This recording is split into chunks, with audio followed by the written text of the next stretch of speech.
Canada के प्राचीन ज्वालामुखी विस्फोट ने वैज्ञानिकों को बेचैन कर दिया है। उनके अनुसार ये धरती पर हिमयुग की शुरुआत है। नए अध्ययन में दावा किया गया है कि करोड़ों वर्ष पहले पृथ्वी पर आए सबसे लंबे स्टर्टियन हिमयुग के पीछे विशाल ज्वालामुखीय गतिविधियां जिम्मेदार थीं। वातावरण से कार्बन डाइऑक्साइड कम होने के कारण पृथ्वी लंबे समय तक बर्फ से ढकी रही। हिमयुग कोई परिकल्पना नहीं है, ये पूरी दुनिया में फैली वास्तविक सच्चाई थी। भारत में भी 37,000 साल पहले हिमयुग आया था। शोधकर्ताओं का मानना है कि वायुमंडल से लेकर समुद्र तक में कार्बन जमा होना इस प्रक्रिया में अहम भूमिका निभाता है। जब वायुमंडल में CO2 बढ़ता है और ग्रह गर्म होता है तो फास्फोरस जैसे तत्व बाहर निकलते हैं। ये तत्व प्लैंकटन की वृद्धि को प्रोत्साहित करते हैं। बता दें कि प्लैंकटन सूर्य की रोशनी की मदद से कार्बन डाइऑक्साइड को अवशोषित करते हैं।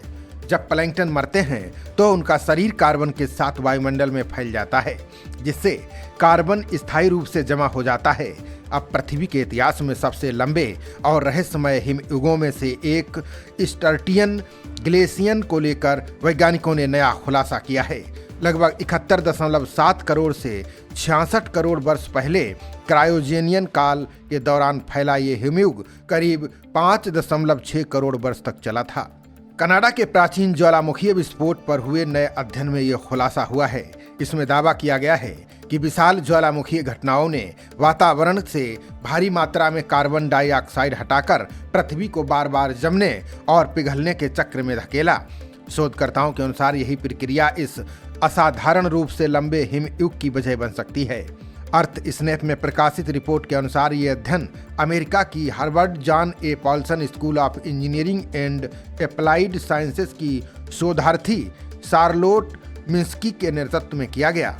ये पूरा शोध प्रतिष्ठित वैज्ञानिक पत्रिका proceedings of the national academy of sciences यानी PNAS में प्रकाशित हुआ है। क्रायोजेनियल काल के दौरान पृथ्वी पर ऐसे दौर आए जब माना जाता है कि ग्रह का अधिकांश हिस्सा बर्फ से ढक गया था। यही कारण है कि वैज्ञानिकों ने कनाडा के ज्वालामुखी पर हुए नए अध्ययन को स्नोबॉल अर्थ नाम दिया है। इसी तरह वैज्ञानिकों ने अटलांटिक महासागर की मुख्य समुद्री धारा पर भी बड़ा दावा किया है। उनके अनुसार ये धारा यूरोप और कई महाद्वीपों को गर्म रखती है। अब ये खत्म यानी ठंडी हो रही है। इसे दुनिया के लिए बड़ा खतरा माना जा रहा है।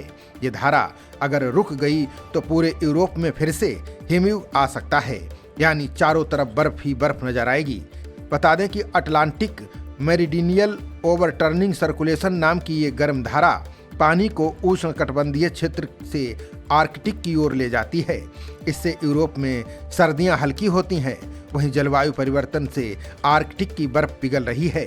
ऐसे में ग्रीनलैंड की बर्फीली चादर से ठंडा पानी समुद्र में बह रहा है। वैज्ञानिकों का मानना है कि यह ठंडा पानी धारा को बाधित कर सकता है। अगर गर्म पानी की धारा रुक गई तो उत्तरी यूरोप में सर्दियों का तापमान बहुत गिर जाएगा। बर्फ और बर्फीले तूफान बढ़ जाएंगे। खबरों का सिलसिला जारी रहेगा। देखते रहिए जनप्रवाद। नमस्कार।